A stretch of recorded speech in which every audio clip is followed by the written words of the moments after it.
Hello, this is Tony Mitra, and today I was here in Holland Park in Surrey to meet up with Richard Hosein, who was standing for the Green Party from Surrey Greenwood riding.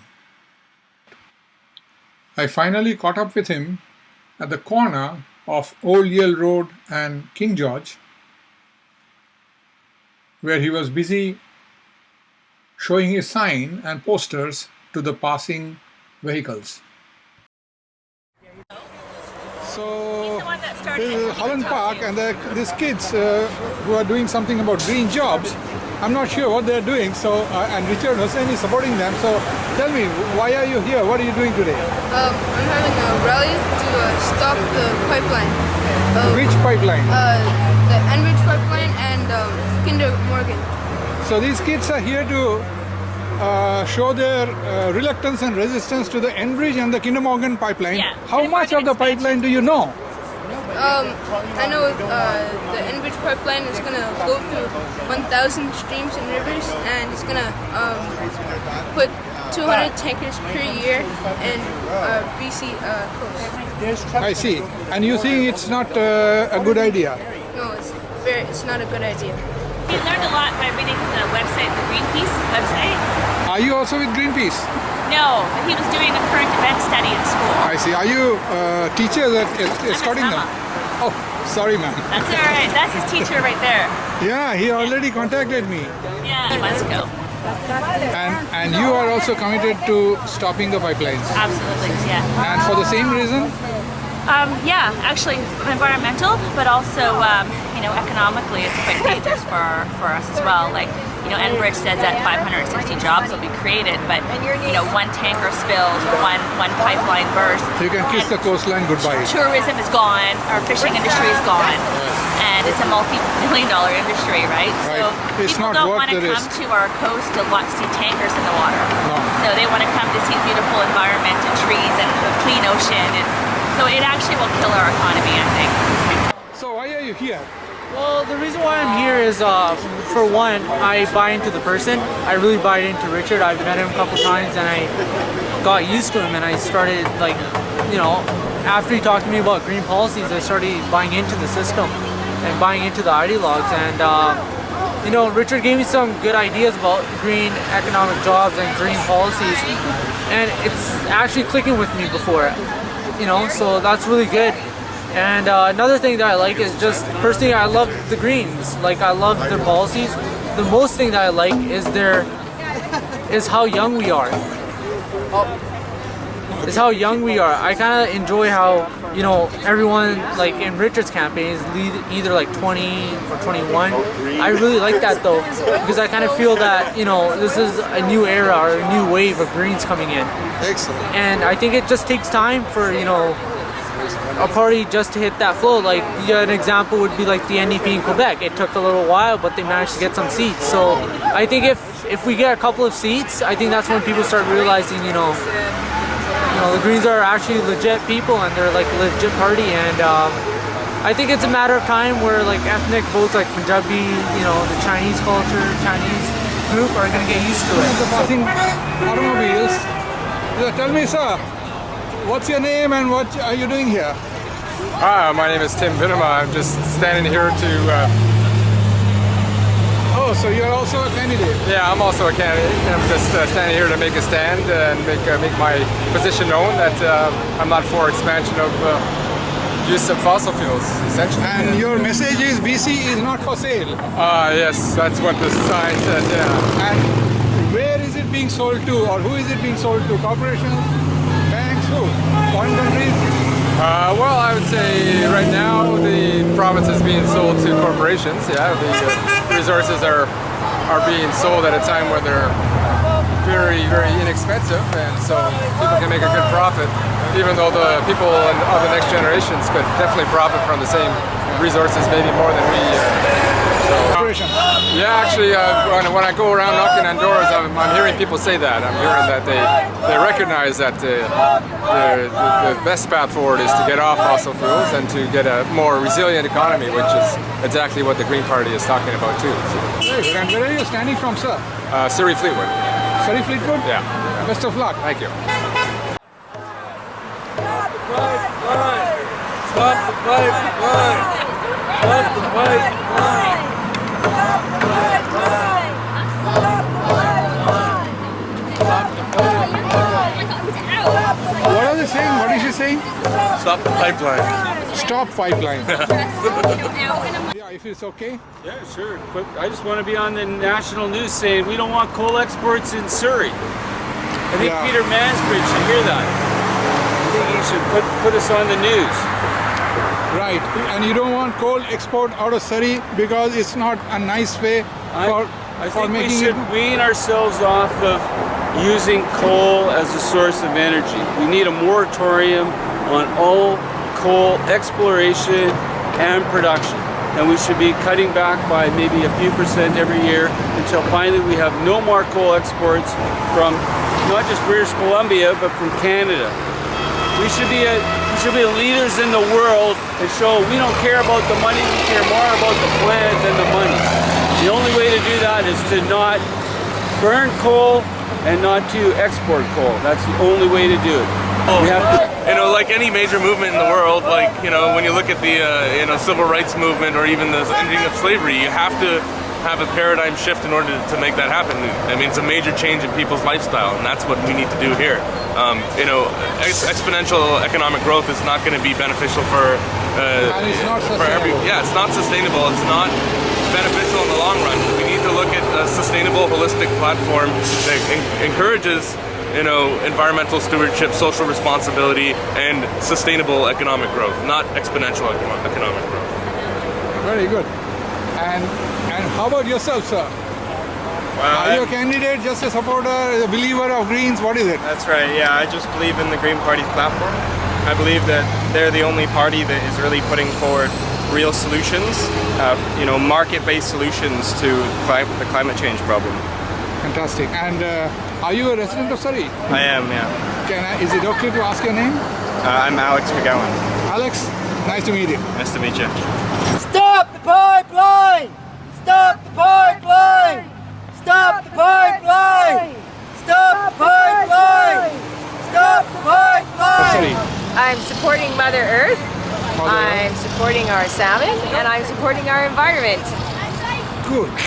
So you think joining this group is the right way to spread the word? Oh yes, raise awareness!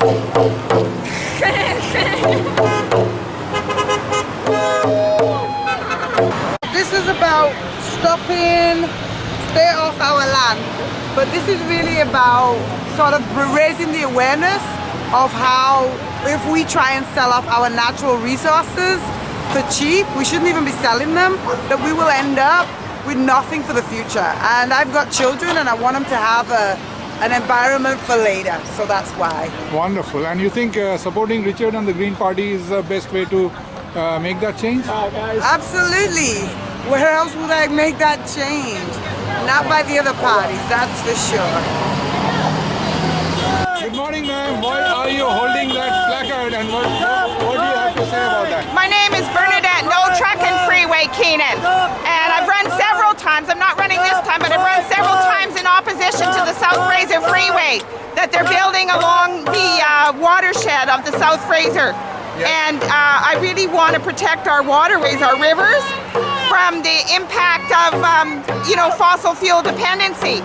And we're here mainly, to protest the pipelines, and tar sands and tankers, but that's sort of from the supply end of it. As I was saying, this is from the demand end.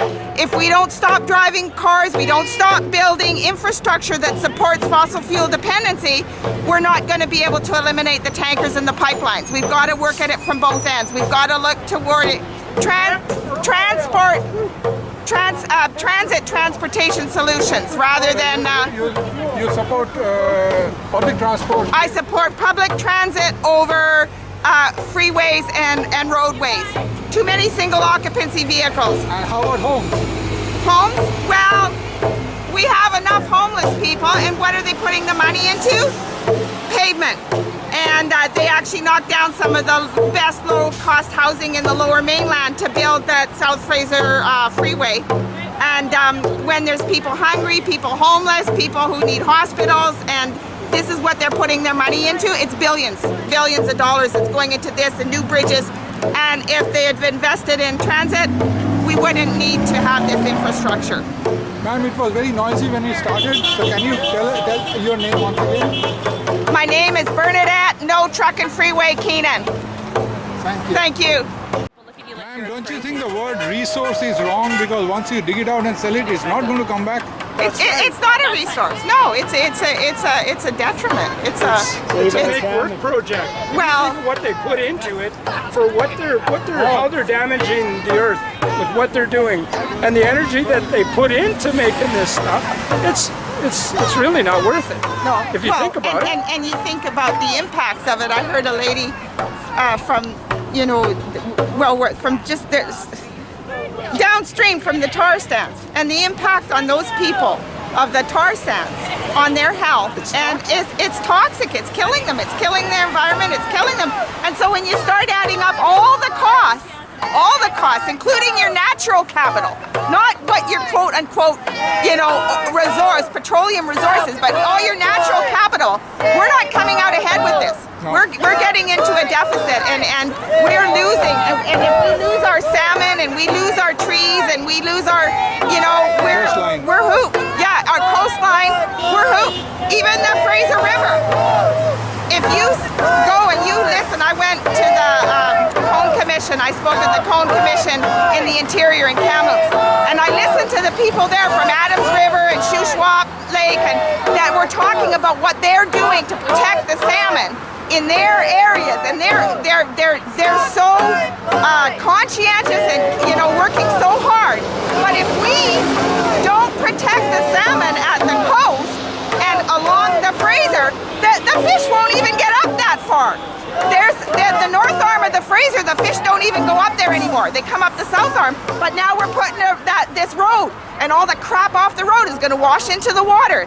We're destroying our watershed. If we have tanker spills and stuff down the coast, we're not going to have spawning salmon coming back. Coming in every day, you're going to have a spill sooner or later. Yeah. How about GMO salmon? Don't even get me. No, of course not. I mean, no, GMO food. Forget it. You're poisoning your body. I mean, it's insane. No. So why are you not standing for election this time, while you did many times before? I was taking a break. There was a candidate for Surrey Wally. I seriously considered running for Surrey Tynehead, because that is also going to be impacted if there's a spill like with the Kinder Morgan, when there's a spill or a leak from the expanded Kinder Morgan pipeline. But it was just bad timing, and so I thought I'll give it a break. But now, I hear that the Green Party candidate for Surrey North has resigned, and there's not really a candidate saying what I think needs to be said, and so I don't think I'll make that mistake and not run again. I think I want to get up and stay. Who's the one who has resigned? Pradeep. Pradeep Kumar. Kumar, yeah.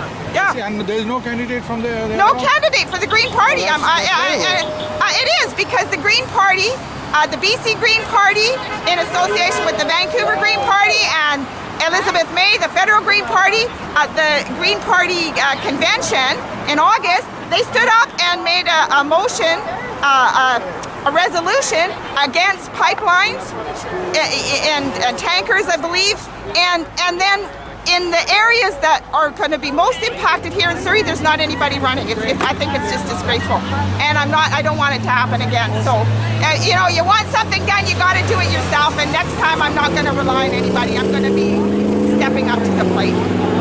Tankers! No! Tankers! No! No! You say pipelines! No! Pipelines! No! Pipelines! I say Seabar, you say coast! Seabar! Coast! Seabar! Coast! I say oil-free, you say coast! Oil-free! Coast! Oil-free! Coast! I say no, you say pipelines! No! Pipelines! No! Pipelines! No! You say tankers! No! Tankers! No! Tankers! I say Seabar, you say coast! Seabar! Coast! Seabar! Coast! I say oil-free, you say coast! Oil-free! Coast!